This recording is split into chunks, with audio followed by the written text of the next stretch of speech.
예, 안녕하세요. 예. 자, 우리 오늘은 이제 건축법 맞아 보시고요. 이제 그 주택법은 어차피 조만간 이제 개정이 될 거예요. 그래서 개정이 이미 끝난 거하고 이제 개정이 안 될 부분들 중심으로 해서 일부만 볼 겁니다. 그다음에 농지법은 한 4개 정도만 외우시면은 두 문제 다 맞힐 수가 있고요.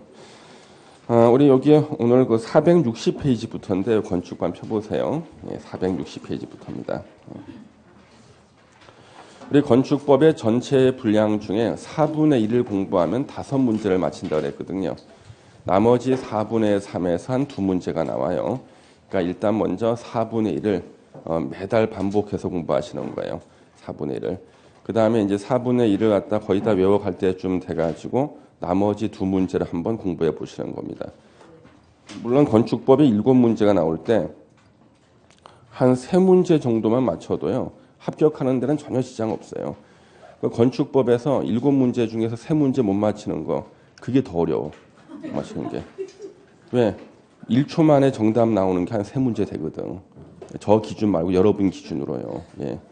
그러니까 매일 선생이 그 강의하면서 막 학생들을 놀리고 막 그랬습니다. 그게 3문제 정도 분량이야. 예.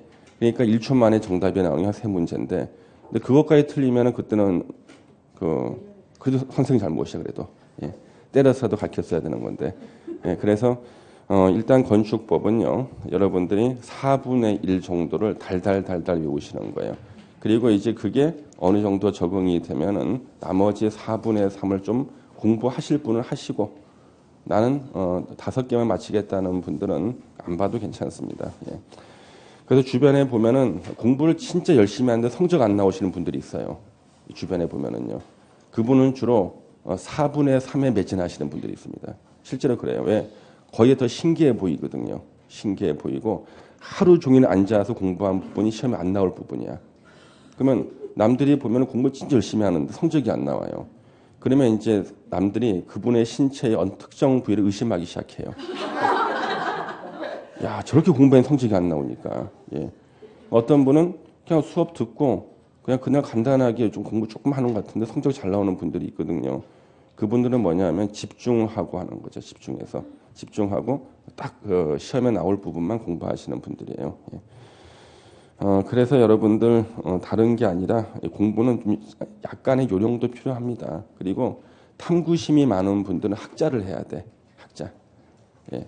뭐 요만한 거 하나 갖고 파고드시는 분들 있잖아요. 이런 분들은 학자가 맞아. 근데 시험은 그게 아니야. 학자를 뽑는 시험이 아니라 객관식, 고르기. 객관식이야, 객관식. 그래서 완벽하게 그거를 외우는 게 아니라 5개 중에서 골라낼 정도로만 공부해도 맞추거든요. 그래서 기억이 머릿속에 쏙 안 들어가고 귀나 이런 데 걸쳐 있더라도 정답 맞힐 수 있는 거예요. 예. 근데 걸칠 정도는 공부해야 돼요. 예. 자, 우리 460페이지 대지 면적 등의 산정 방법이 나오는데요. 시험에서는 뭐 거의 출제가 안 되고 있습니다만은 기본적인 거 몇 가지는 좀 봐두셔야 돼요. 자, 1번에 대지 면적 산정 방법 이렇게 나오죠. 대지의 수평 투영 면적으로 한다 해서 대지가요 울퉁불퉁할 때 대지 표면적으로 계산하면은요 실제 면적보다 늘어납니다. 그래서요 우리 대지 면적을 이제 산정할 때는 자 표면이 이렇게 울퉁불퉁해요. 근데 이것을 표면적으로 계산하면 실제 면적보다 늘어나거든. 그래서 대지를 이렇게 반듯하게 잘라요. 수평으로 자른 면적. 이것을 수평 투영 면적이라고 합니다. 그래서 수평 투영 면적으로 계산한다. 그거 하나 기억하시고 오른쪽에 2번의 건축 면적 산정 방법. 뭐 시험에 거의 나온 적은 없습니다만은 건축물의 외벽의 중심선으로 둘러싸인 부분의 수평 투영 면적이다. 만약에 건물의 외벽이 20cm면요. 중심선은 10cm 있을 거예요. 그래서 그 중심선으로 둘러싸인 부분의 안쪽 면적이 건축 면적이고요. 거기 이제 건축 면적의 기준 등등, 건축 면적에 산입하지 않는 경우 등등 이거는 시험에 출제된 바는 없어요. 나중에 딱 한 번 설명할 기회가 있을 거예요. 5월달, 6월달 강의 때 한 번 설명을 드릴 겁니다. 다른 거 공부 다 하고 난 다음에 마지막으로 보면 그때 이해가 조금 돼요. 예. 그 다음에 462페이지 3번의 바닥면적 산정 방법. 이거는요, 시험에 한 2번 나온 적이 있어요. 이거는 중개업 할 때도 약간 관련이 되거든요. 그래서 이게 시험에 2번 나온 건데, 바닥 면적입니다. 자, 바닥 면적, 산정은요. 자, 이 바닥 면적이 뭐냐, 그러면, 좀 어려운 말로, 기와 침식에,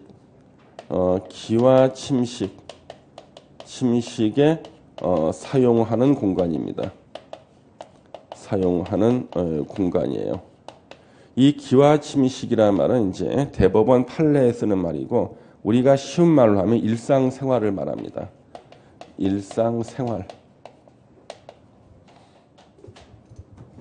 그래서 기와 침식, 일어날 기, 기상, 누울 와, 잠잘 침, 먹을 식. 그래서 우리 일상생활을요, 기와 침식이라는 아주 어려운 말을 써요. 판례 문장에 보면은.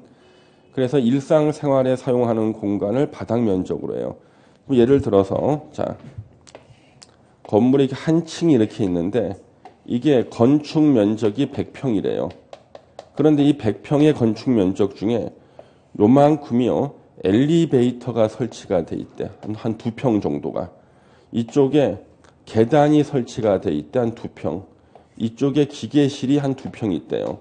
그럼 여러분들 엘리베이터나 계단이나 기계실에서는 일상생활을 할 수가 없죠. 네. 예. 누워 잘 수 있어? 못 자거든요. 물론 정상적인 사람 기준으로 해야 돼. 가끔 엘리베이터 자는 사람 있잖아. 그렇죠? 엘리베이터 안 내려와. 왜? 다리가 껴가지고 문 열렸다 닫혔다는 바람에. 계단에 누워 자는 사람도 있고 그렇지만요. 정상적인 사람 기준으로 하세요. 그러면 저 계단이라든가 엘리베이터라든가 기계실에서는 일상생활을 할 수가 없기 때문에 요 면적 6평을 뺀 94평이 바닥 면적이 되는 거예요. 그래서 바닥 면적은 그 일상생활에 사용할 수 있는 면적을 바닥 면적으로 계산합니다. 그러면 각 층의 바닥 면적의 합을 연면적이라 그래.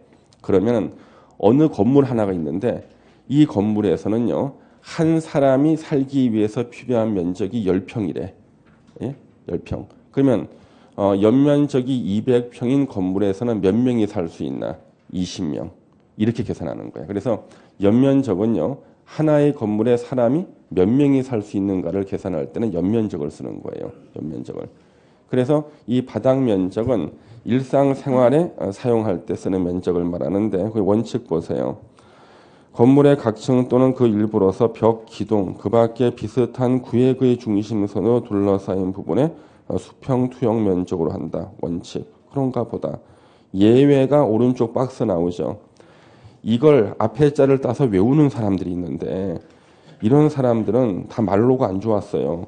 자, 그러면은 예를 들어서 우리 그 5번 한번 보세요. 박스 안에 5번. 자, 기계실, 전기실, 어린이 놀이터, 조경시설, 생활 폐기물 보관한 면적. 일상생활 가능해 여기서? 당연히 어떻게 바닥 면적에 산입하지 않는다죠. 자, 4번 보세요. 승강 기탑. 우리 아파트 옥상에 보면은요, 돌출된 부분들이 있어요. 이게 엘리베이터를 끌어올리는 탑이죠. 그 위에 잘 수 있어? 못하지. 그 다음에 계단탑, 장식탑, 다락이 나오는데, 자, 다락은 밑줄 쳐놔야 돼.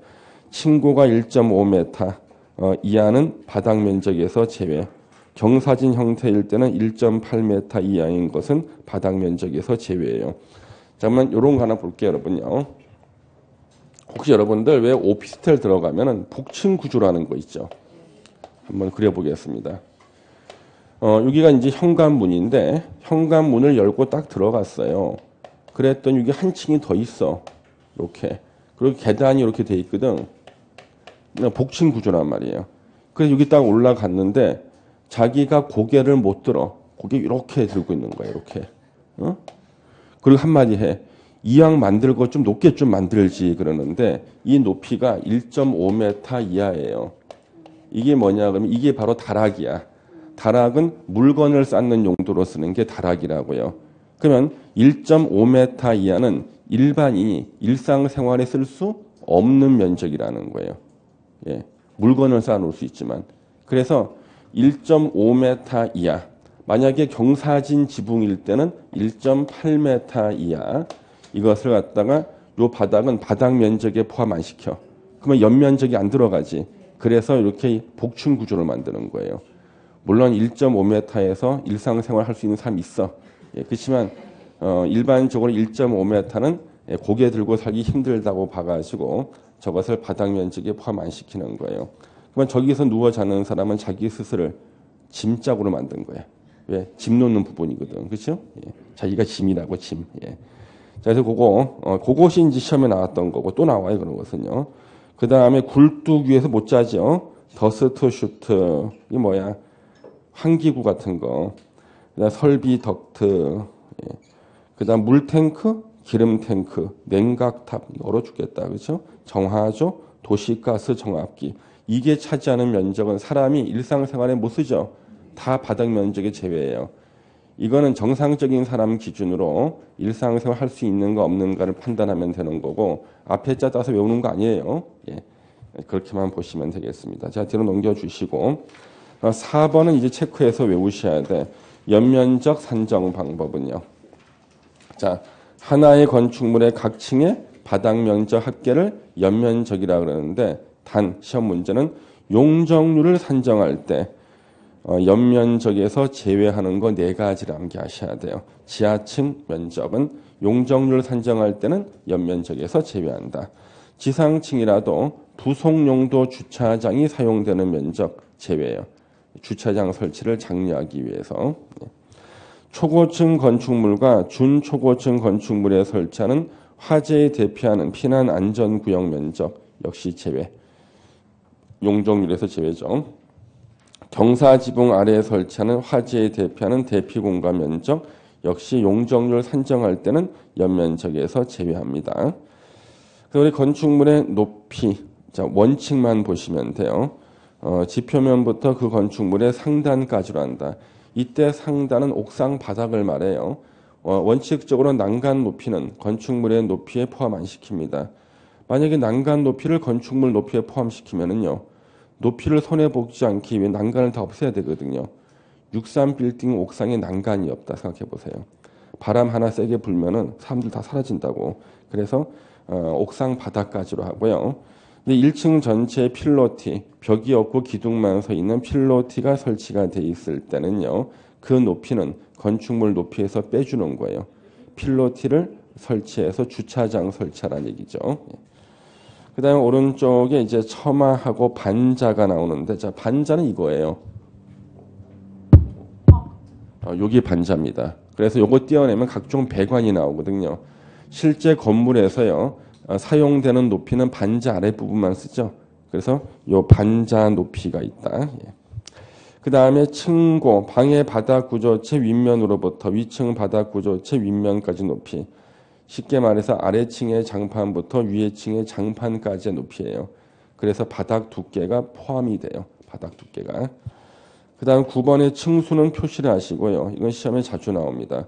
공인중개사가 중개업을 할 때요. 건축물 중개할 때 몇 층이라고 표시해야 되죠. 그렇죠? 층수는 이건 설명 의무도 있고 표시 의무도 있어요. 층수가 시험에 나오는 거야. 층수가. 그러면 요 층수는 저리 층수 산정할 때 아주 애매한 것들이 있습니다. 이렇게 이제 2층짜리 건물이 있는데 위에 옥탑방이 하나 있어요. 옥탑방이요. 물론 옥탑방이 있는데 왕세자도 없고 고양이도 없어요. 자, 이게 2층짜리 건물일까 3층짜리 건물일까? 이것을 판단하기 위해서는 2가지 정보가 필요해요. 일단 이 건축물의 건축 면적이 필요하고요. 건축 면적하고 옥탑방을 옥상 부분을 반듯하게 잘라서 나오는 수평 투영 면적이 필요해요. 투영 면적이 필요합니다. 그래서 건축 면적의 수평 투영 면적이 8분의 1 이하일 때는요. 층수에 산정하지 않아요. 예를 들어서 이 건물의 건축 면적이 80평이었다. 그런데 옥탑방의 수평 투영 면적이 10평이었다. 그러면 옥탑방의 수평 투영 면적이 건축 면적의 8분의 1 이하죠. 이때는 이 옥탑방은 없는 층으로 봐. 2층짜리 건물이 돼요. 근데 여기 11평이다 그러면 8분의 1을 초과하죠. 요것도 하나의 층으로 계산해. 그래서 3층짜리 건물이 되는 거예요. 그 얘기가 지금 465페이지 밑에 나와요. 그래서 건축물의 옥상 부분으로서 수평 투영 면적 합계가 해당 건축물 건축 면적의 8분의 1 이하인 것. 전용 면적 85 이하일 때는 6분의 1. 이하인 것은 층수에 산입하지 않는다. 이것은 시험에 한 번도 안 나왔어, 지문. 왜? 길어서 안 나왔어, 한 번도. 시험은 가장 많이 나온 지문. 지하층은 건축물 층수에 산입하지 않는다. 제일 많이 나왔고, 층의 구분이 명확하지 아니한 건축물. 탑이 하나 있는데 중간에 막힌 데가 없어, 탑에. 그러면 이거 1층인가? 그거 아니에요. 4m마다 끊어서 하나의 층으로 산정하는 거예요. 4m마다 끊어서 하나의 층으로 산정합니다. 건축물이 부분에 따라 층수가 다른 경우에는 그중 가장 많은 층수를 그 건축물의 층수로 봅니다. 체크해서 보시면 되고, 6번에 우리 건축위원회가 나왔잖아요. 건축위원회는 제가 강의를 시작한 이후로는 시험에 나온 적이 없어요. 제가 어렸을 때 나왔다 그러더라고. 제가 어렸을 때 시험에 나왔다 그럽니다. 그래서 여러분들 공부 다 하고 더 이상 공부할 게 없을 때 그때 보도록 하겠습니다. 자, 470페이지 보시면은 이제 건축이 나오는데, 먼저 건축 허가라는 게 나옵니다. 우리 건축 허가는 제가 몇 번 설명드렸어요. 인간은 태어날 때부터 건축물을 지을 권리를 타고났는데요. 문명시대가 되면서요, 원칙적으로 건축을 금지시키고요. 그 사람이 타고난 건축할 권리를 국가가 뺏어간 거예요. 예외적으로 건축 허가 받은 사람들한테만 빼앗아 갔던 그 사람의 건축할 권리를 돌려줘요. 이게 바로 허가야. 그러면 건축 허가라는 것은 타고난 권리를 빼앗겼다가 도로 찾아오는 게 건축 허가라고요. 우리 건축 허가 받았을 때 기뻐해야 돼요? 담담해야 돼? 담담해야 되는 거예요. 기뻐한다는 것은 건축 허가의 뜻을 모른다는 거지. 그래서 남들 안 볼 때 웃어야 되는 거예요. 그래서 건축 허가는 일단 빼앗겼던 권리를 도로 찾아오는 거고요. 기속행위다. 허가 요건에 적합하면 무조건 허가 내줘야 돼요. 허가 내주고 안 내주고 재량권이 허가권자한테 없어요. 그 다음에 대물적 행정행위. 건축 허가는 건축주가 받는 게 아니에요. 건축물이 받는 거야. 그래서 건축물에 대해서 허가를 내주는 겁니다. 그래서 건축 허가 받은 건축물을 반쯤 짓다가 이게 양도할 수 있거든요. 그러면 이것을 양수한 사람은 건축 허가를 새로 받을 필요가 없어요. 왜? 건축물이 허가를 받아놨거든. 그래서 이론을 편하게 하기 위해서요, 건축물에 대해서 허가를 받았다고 봅니다. 예. 그 다음에 우리가 꼭 알아둬야 될 거, 건축 허가권자입니다. 시험에 아주 자주 나오죠. 자, 건축 허가권자.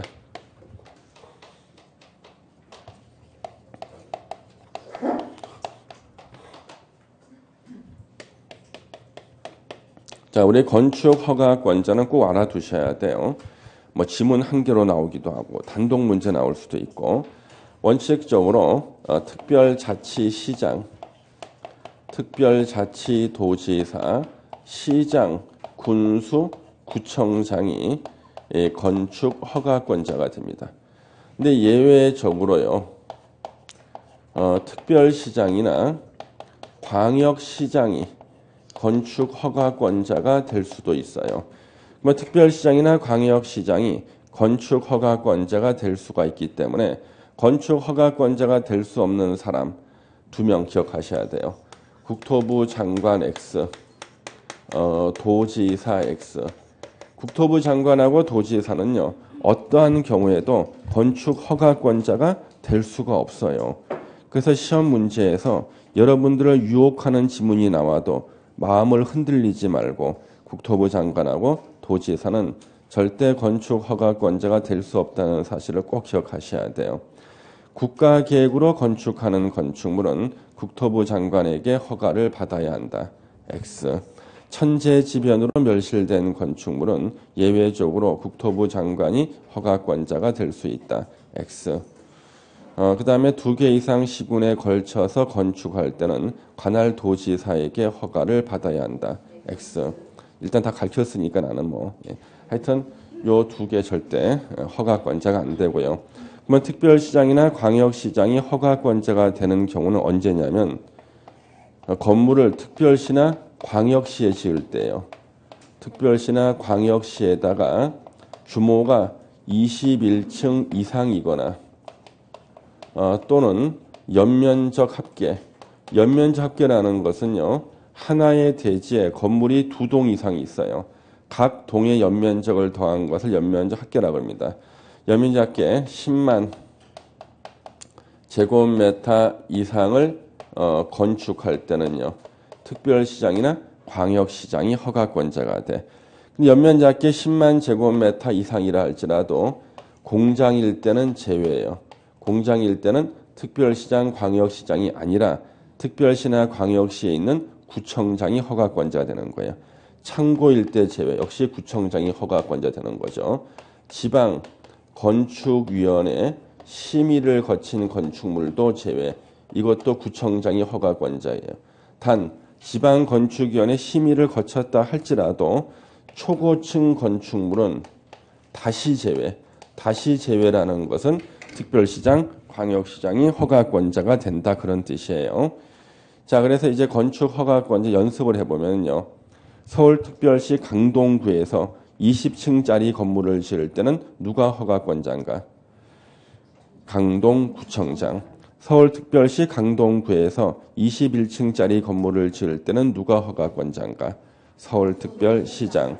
서울특별시 강동구에서 연면적 합계 10만 제곱미터인 창고를 지을 때는 누가 허가권자인가? 강동구청장이죠. 예. 제외라고 써놨잖아. 그러지 말고 지금 그 앞에 앉아서는 같은 거 하면 안 돼. 예. 예. 강의에 대해서 방해가 돼. 예. 전문 용어로는 겐세이라 그러죠. 그래서 우리 여기 허가권자에 대해서 이제 함정으로 나올 수 있는 문제들 이런 것들은 좀 알아두시고 그러면요 경기도 가평군에서 21층짜리 건물 지을 때는 누가 허가권자예요? 예? 방금 도지사로 했던 사람 2명 있었잖아요. 예. 가평군수가 허가권자야. 예. 예. 가평군에서 21층짜리 가평군수가 허가권자입니다. 그래서 절대로 도지사가 아니야. 예. 예. 자, 그래서 거기에 허가권자 나오죠. 원칙. 건축하거나 우리 대수선할 때도 원래 허가 받는 거예요. 건축이나 대수선할 때는 허가권자 원칙. 예외 특별시장, 광역시장. 오른쪽이 예외 나오죠. 21층 10만 이상. 예. 그 다음에 참고 대지에 대한 소유권 확보 의무는 여기가 참고로 보시면 돼요. 예. 비슷한 내용이 주택법에도 나옵니다. 예. 그 다음에 3번의 건축 허가 절차에서 건축 관련 입지와 규모의 사전 결정이라는 게 있는데요. 이거는 뭐냐 그러면 내가 저 대지에 이런 건물을 짓고자 할 때 과연 건축 허가가 나올지 안 나올지 궁금하거든요. 우리는 보통 지금까지 구청에 가서 건축 계장님한테 물어봐요. 요 땅에다가 이 건물 지을 때 허가 나올까요? 계장님께서 대충 보시더니 얘 허가 나올 것 같은데요. 그 말 믿고 한 10억 들여서 땅을 사서 정식으로 건축허가 신청해도 허가 안 나와. 이거 엄청난 분쟁이 생기는 겁니다. 그래서 이런 걸 막기 위해서요. 밑줄 치세요. 건축 허가 대상 건축물을 건축하려는 자는 자 건축 허가 신청하기 전에 하는 거예요. 건축 허가 신청하기 전에 허가권자에게 사전에 결정해 달라고 신청할 수 있다. 뭘 사전 결정하느냐? 다음 페이지에 3개가 있어요. 해당 대지에 건축하는 것이 건축법이나 다른 관계 법령에서 허용되는지 여부. 그 다음에 건축 가능한 건축물의 규모는 어느 정도인가. 신청자가 고려해야 될 사항이 어떤 것인가. 사전에 미리 결정해 달라는 거예요. 신청할 수 있다. 2번 사전 결정 신청할 때는요. 허가에 영향을 미치는 건축위원회 심의, 교통영향평가서 검토도 동시에 신청할 수 있고요. 3번 허가권자가 사전 결정하기 전에는요. 환경부 장관이나 지방환경관서장과 소규모 환경영향평가에 관한 협의를 해야 됩니다. 그 다음에 6번은 감정평가사심에서 나왔는데요. 이거 뭐냐 그러면 네가 건축허가 신청한다면 건축허가 내주겠다. 이게 사전결정통지예요. 사전결정통지를 받잖아요. 사전결정통지가 있으면 요 네 가지에 해당되는 허가나 신고를 다 받은 것으로 봐주겠다는 거예요. 원래 요 네 가지는요. 건축허가 받았을 때 인허가 받은 것으로 의제되는 경우인데 이는 건축허가를 받은 것도 아니야. 네가 건축허가 신청하면 허가 내주겠다는 사전결정 통지만이 있었을 뿐인데 요 네 가지는 의제를 시켜주겠다는 거예요. 그래서 네가 건축허가 신청하면 허가 받은 것으로 봐주겠다. 사전결정 통지를 받은 경우에는 개발행위 허가 받은 것으로 본다. 산지 전용 허가 신고 받은 것으로 본다. 농지 전용 허가 신고 등을 받은 것으로 본다. 하천 조명 허가 받은 것으로 본답니다. 요 네 가지. 감정평가사 시험에서는 틀린 지문으로 도로 조명 허가 받은 것으로 본다. 틀리게 나온 적이 있었어요. 그 다음에 7번 이렇게 의제가 되기 위해서는 관계행정기관의 장과 15일 내에 이 사람이 의견을 제출해야 됩니다. 협의해야 되는데 이때 의견 제출 기간이 15일이고요. 8번이 이제 핵심이죠. 시험은 주로 8번이죠. 사전결정 통지 받은 날로부터 2년 내에 정식으로 건축허가를 신청해야 돼요. 2년 내에 건축허가 신청을 하잖아요. 그럼 무조건 허가 내줘야 돼. 근데 2년 내에 건축허가 신청 안 했죠. 그러면 사전결정의 효력이 상실이 돼요. 이때 효력이 상실된다 할지라도 이것을 실효라고 쓰면 안 돼요. 효력 상실이지만 실효가 아니야 이거. 어느 학원 모의고사 문제 보니까 실효라고 써 있는데 아니에요 그거. 실효가 아니라는 게 대법원 판례야. 그 원래 우리 공법에서는요 효력이 상실된다고 돼 있잖아요. 그러면 이것은 거의 다 실효거든. 근데 효력이 상실된다 그래도 실효가 아닌 유일한 것이 요거야. 대법원 판례 1994년도 대법원 판례가 있어요. 효력이 상실된다고 돼 있지만 실효는 아니다. 여러분 민법에서요. 법조문에 시효로 인하여 소멸한다고 돼 있으면 거의 다 소멸시효죠. 그런데 시효로 인해서 소멸한다고 돼 있지만 소멸시효가 아닌 게 있죠. 취소권의 단기 소멸 같은 것은요. 그는 혹시 제척기간 아닌가요? 난 그렇게 배운 것 같은데. 대학교 다닐 때. 시효로 인해서 소멸한다고 써 있어도 소멸시효가 아니라 제척기간인 경우가 있거든. 이것도 마찬가지야. 그래서 판례가 있어요. 근데 그 판례를 제가 자세히 소개를 안 드려요. 그 판례를 시험에 내시는 교수님께서 얼마 전에 돌아가셨거든요. 그래서 제가 이제 이거 안 가르치는 거 자세히 안 가르칩니다. 그 교수님은 자기 책에 있는 것만 꼭 내시는 교수님 계시는데 돌아가셨거든요. 그래서 자세히 안 가르칩니다. 2년 내 건축허가 신청이고 2년 내 공사 착수가 아니에요. 2년 내 건축허가 신청 안 했을 때 효력이 상실되는 거고 2년 내 공사 착수가 아닙니다. 공사 착수로 냈더니 다 틀렸어요. 시험에도 나왔었고 가로 3번 도지사 사전 승인은 자 이거는 시장 군수가 건축 허가권자일 때요. 자 시장이나 군수가 건축 허가권자일 때 미리에 동그라미 치고 미리 사전에 승인을 받아야 돼 도지사. 그래야지만 시장 군수가 허가를 내줄 수 있는 겁니다. 지문에 자주 나와요. 도지사 사전 승인도. 자 1번 층수가 21층 이상이거나 연면적이 작게 10만 이상인 건축물의 건축을 만약에 특별시나 광역시 할 때는 허가권자가 특별시장이나 광역시장이거든요. 이것을 시나 군에 지을 때는요. 어쩔 수 없이 시장이나 군수가 허가권자가 되는데 뭔가 불안하다는 거지. 그래서 도지사에게 사전에 승인을 받았을 때만 시장 군수가 허가를 내줄 수가 있고요. 단 10만 이상이라도 공장이나 창고나 지방건축위원회 심의를 거친 건축물은 제외한다. 그 얘기는 도지사 사전 승인을 받지 않는다. 그런 뜻이고요. 단 초고층 건축물일 때는 도지사 사전 승인을 받아야 한다. 이렇게 읽을 줄 알아야 돼요. 이번에 자연환경이나 수질보호에 밑줄을 치고요. 도지사가 지정 공고한 구역에 밑줄을 치고요. 여기가 어디인가? 경기도 가평군 같은 곳입니다. 건축물의 규모가 3층 이상 또는 연면적의 1000 이상인 건축물로서 수질을 오염시킬 만한 건물이 5개가 있어요. 공동주택, 일반 음식점, 일반 업무시설, 숙박시설, 위락시설에 대해서는 가평군수가 건축 허가 내주기 전에 경기도지사에게 사전 승인을 받고 허가를 내줘야 돼요. 3번은 주거환경, 교육환경에 밑줄을 치고요. 도지사가 지정 공관 구역에 밑줄을 치고요. 경기도, 고양시, 일산 같은 데예요. 여기서는 여러분이 좋아하는 시설 2개 있죠. 위락시설이나 숙박시설에 대해서는 고양시장이 허가를 내주기 전에 경기도지사에게 사전 승인을 받아야 되는데 최근 한 7년간 숙박시설에 대해서 사전 승인 내준 적이 없다 그러죠. 예, 내준 적이 없다 그럽니다. 예. 그래서 이게 도지사 사전 승인이에요. 지문에 나오거든요. 이거는 요 박스를 그대로 외워야 돼요. 왜? 여기는요. 지문을 외운다는 게 의미가 없어. 왜 그러냐 그러면 자 1번에 21층 이상이나 연면적이 10만 있죠. 그러면 경우의 수가 2개죠. 그 다음에 공장, 창고, 지방건축위원회 심의 경우가 수가 3개죠. 예, 그 다음에 자연환경 수질 보호니까 2개죠. 자연환경 하나, 수질 보호 하나. 경우의 수가 2개죠. 그 다음에 5개가 있죠. 5개 곱하기 5개.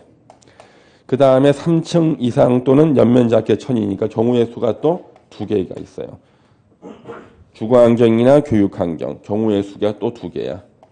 위락시설, 숙박시설이니까 또 2개죠. 이따 곱해보세요. 이게 바로 지문을 만들 수 있는 경우의 수야. 그래서 6개, 12개, 12개에서 60개, 120개에서 240개, 480개가 나와. 지문이.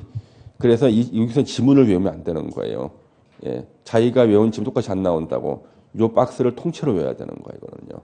그래서 480개의 지문을 객관적으로 만들어낼 수 있는 게 이 박스예요. 예. 왜냐하면 어떤 분이 이 지문 여기 하나 나왔던 기출문제 지문을 외우더라고.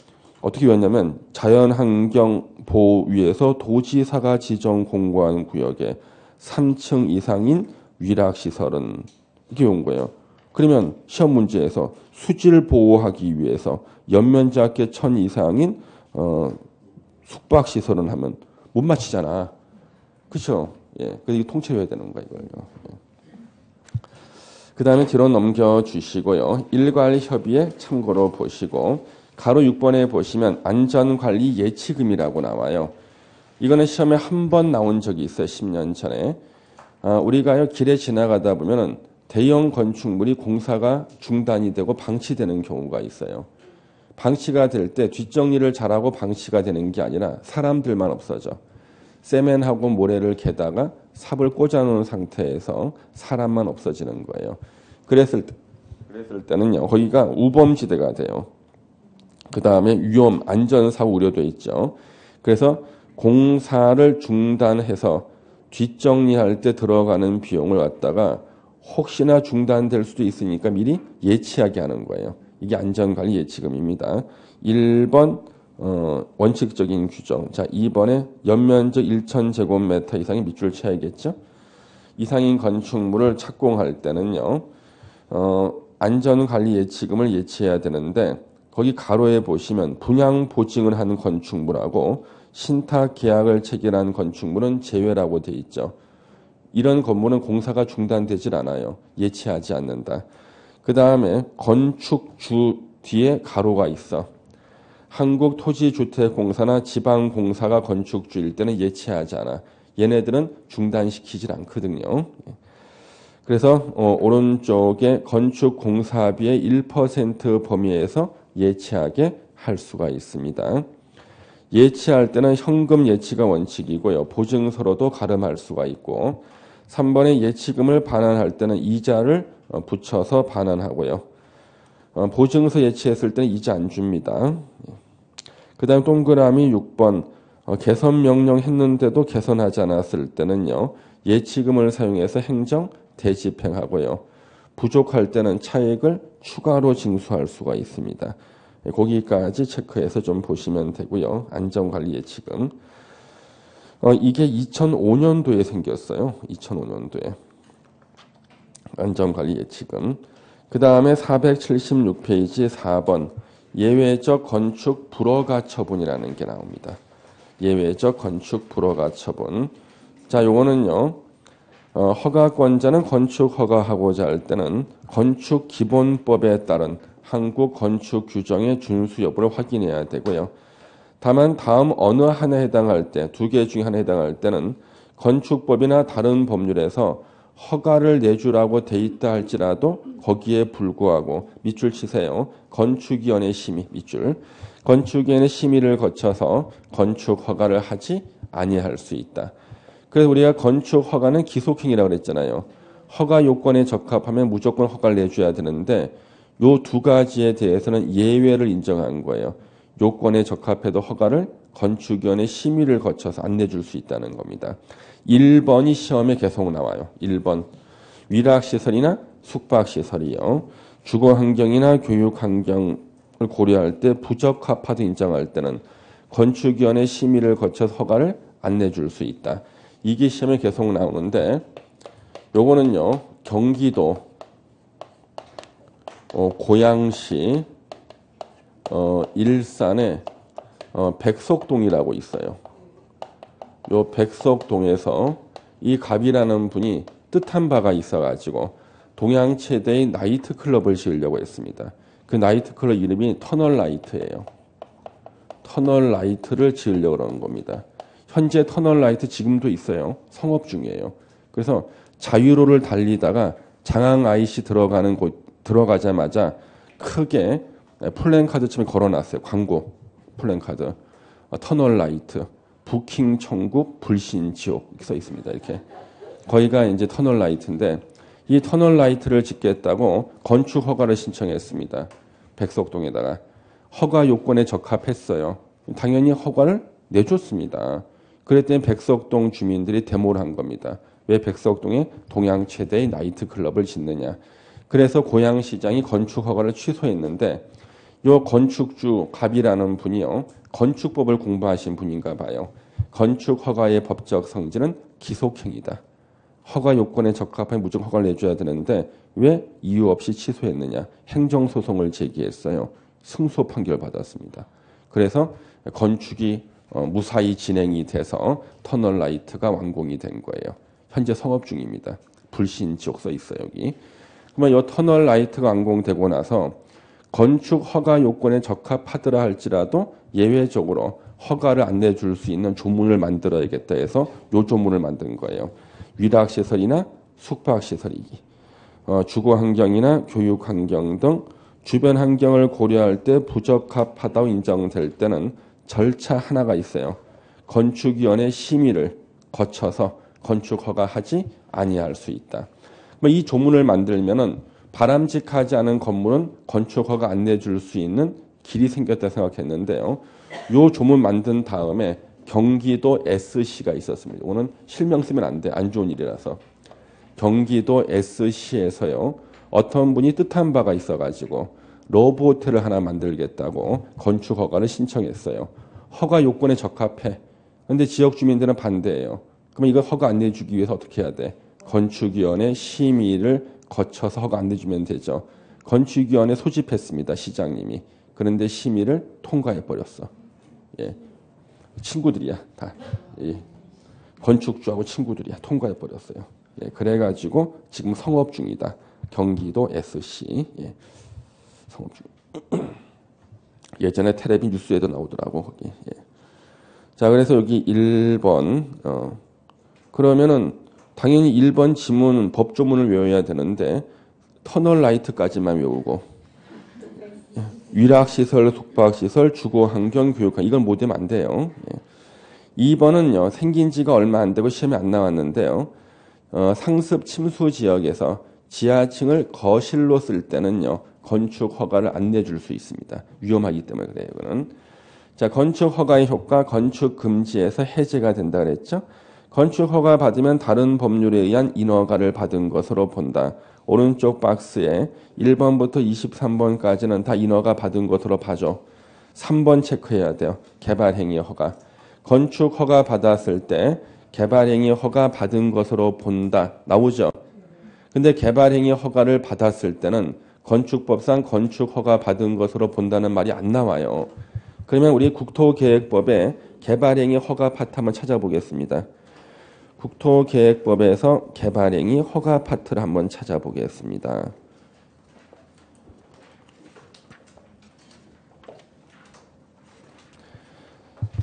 자, 여러분들 159페이지에 159페이지에 개발행위 허가 받았을 때 다른 법률에 의한 인허가 받은 것 의제되는 사항이 있고 거기 자기 필적으로 건축 허가 X라고 돼 있지 않아? 네. 맞지? 이게 시험 문제라고. 예. 자기 필적 맞지?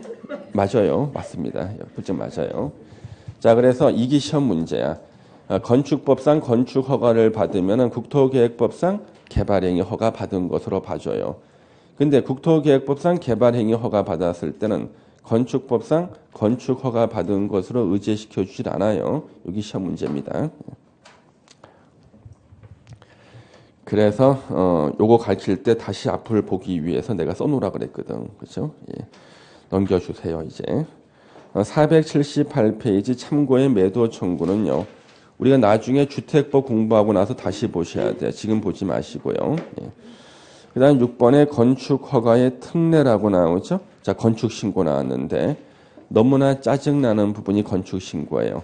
건축신고는 자 1번에 허가 대상 건축물이라 하더라도 미리의 동그라미 미리 신고하고 건축하면은요. 건축허가 받은 것으로 본다가 되는 거예요. 그래서 미리 신고하고 지으면은요. 사전에 신고해야 돼. 그러면 건축허가 받은 것으로 봐주는 게 건축신고 대상인데 이거는요.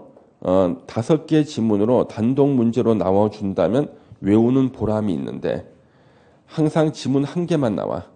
1개. 그것도 2년에 한 번 정도 지문 1개가 나와요. 그러니까 의욕이 안 생겨. 외울 의욕이. 그렇죠. 우리는 하나는 외워줘야 돼. 박스 안에 1번. 지금까지 기출 지문의 절반이 1번이었으니까. 바닥면적 합계 85제곱미터 이내의 증축, 개축, 재축은 신고하면 허가받은 것으로 본다. 단 3층 이상 건축물인 경우에는 증축, 개축, 재축하려는 부분에 바닥면적 합계가 연면적 10% 이내인 경우로 한정한다. 일단 1번 기억해 주시고요. 나머지는 한번 읽어보시되 어차피 이거는 객관식 문제집 풀 때 우리 그때 역으로 외워요. 그러니까 체크만 해놓으시고요. 예. 여기 있는 용어가 다 익숙해져야지 외워져요. 건축법 공부를 다 하고 난 다음에. 일단 용어 익숙하진 않거든요. 그 다음에 밑에 479페이지 가로 2번 공연 건축물에 대한 특례라고 나오죠. 공연 건축물은 국가나 지자체가 건축하는 건축물을 말합니다. 얘네들은 건축 허가나 건축 신고하는 거 아니에요. 협의해야 돼. 의무적으로 허가권자와. 그래서 두 번째 줄 480페이지 두 번째 줄 협의하여야 한다. 협의하면 건축 허가나 신고한 것으로 봐주는 거야. 그 다음에 다 짓고 난 다음에 동그라미 3번 사용 승인을 받지 않습니다. 원래 건물을 다 지어서 그 건물을 사용하기 위해서는 사용 승인을 받아야 되는데 사용 승인을 받지 않는다예요. 예. 그 다음에 허가 신고 사항 변경, 일괄 신고 이런 것들은 그런 것이 있는가 보다 하시고 481페이지 8번을 보세요.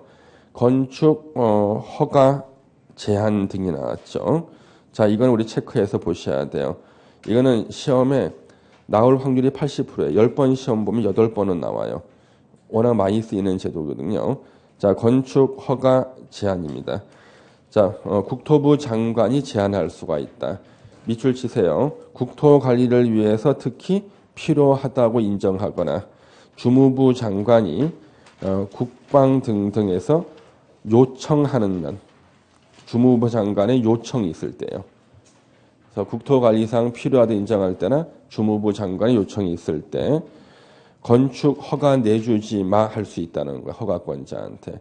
이미 내줬는데 그랬을 때는 착공하지 마 해서 착공을 제한할 수 있다. 그래서 건축 허가나 착공을 제한할 수가 있습니다. 가로 2번은 특별시장, 광역시장, 도지사는요.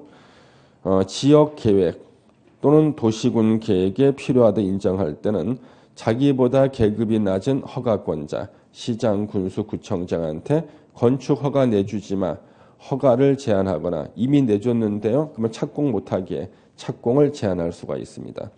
그러면 국토부 장관은 모든 허가권자한테 건축 허가나 착공을 제한할 수가 있고 특별시장, 광역시장, 도지사는요. 시군 구청장의 건축 허가나 착공을 제한할 수 있는 거예요.